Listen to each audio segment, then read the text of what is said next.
Well, another thing authorities are battling with globally during the coronavirus pandemic is fake news. Many people don't know how to tell if a message or news story is factual or not.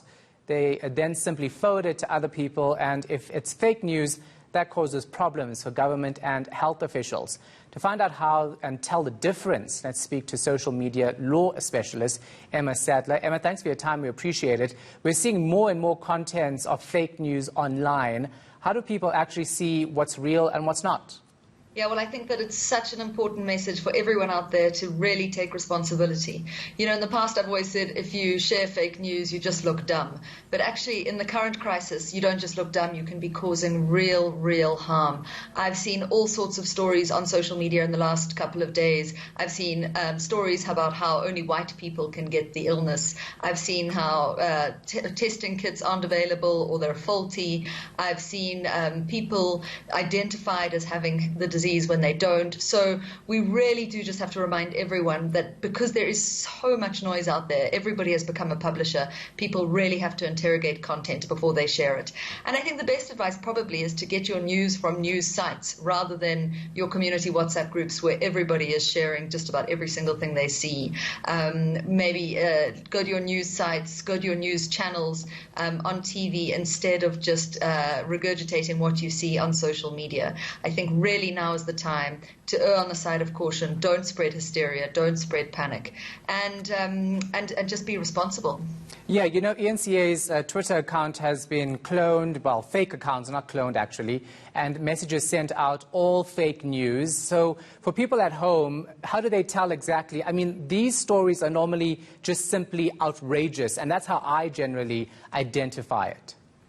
So I think if it ignites some kind of extreme emotion in you, if it looks maybe that it's either too good to be true, maybe somebody said, suddenly the virus isn't in South Africa anymore, then interrogate that content. If it invokes any extreme reaction in you, then investigate it. But I think that the message has to be that you have to interrogate all content. You've got to presume content is fake until proven otherwise. I think that has to be the message to everybody out there. I think we've all got to take a moment to appreciate just how important it is to be getting the true and correct information out there. And, we've seen various jurisdictions around the world actually criminalize fake news because of the harm that can be caused. So there are various legal issues which may flow if you do start sharing fake news. There may be defamation, there may be crimen injuria, which is when you infringe somebody's dignity.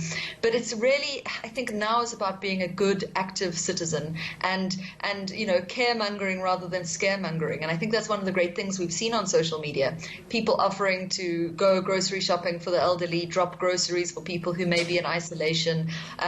Campaigns like the campaign against big shopping centres like Pick n Pay to open up shopping hours for the elderly early on particular days. I think that's really the great benefit of platforms on social media, and we really should be using them for good and not for bad.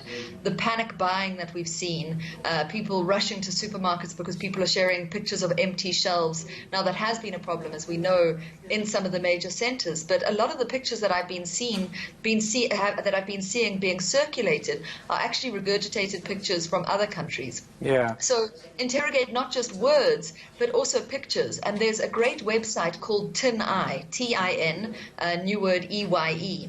And if you go to that website, instead of searching for information using words, you can search using a picture, like a Google reverse image search. It's slightly more user-friendly though. And before I share that picture and create mass hysteria, I can check whether that picture really is what it purports to be and see where it originally came from. Oh, that's a great tip. Thank you so much for your time and your insight. Appreciate it. Social media law specialist Emma Sadler. And that is the website, TinEye. Of course, she says, before you spread any information you get on WhatsApp, put it up there and you'll see whether it's fake news or not.